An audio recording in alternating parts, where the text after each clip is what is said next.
Prečo my máme platiť za vojnu, ktorá nie je naša? Vojna na Ukrajine už Slovákov stála stovky miliónov eur. Ďalšia vojna v Iráne opäť zasiahne naše peňaženky a hrozí nám migračná vlna.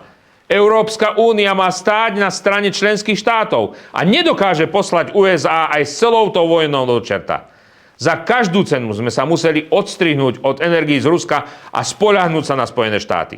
Hrozí nám nedostatok ropy, plynu a von der Leyenová krčí plecami a stále vyplakáva. Namiesto toho, aby Európska únia pomáhala ľuďom s cenami potravín a energie, pchá miliardy eur na Ukrajinu a nedokáže sa postaviť za záujmy Slovákov a ani ostatných európskych národov.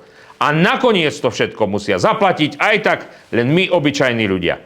Celé neschopné progresívne vedenie Európskej únie treba vymeniť, a to hneď. Na tú neschopnosť sa už nemôžeme naozaj pozerať.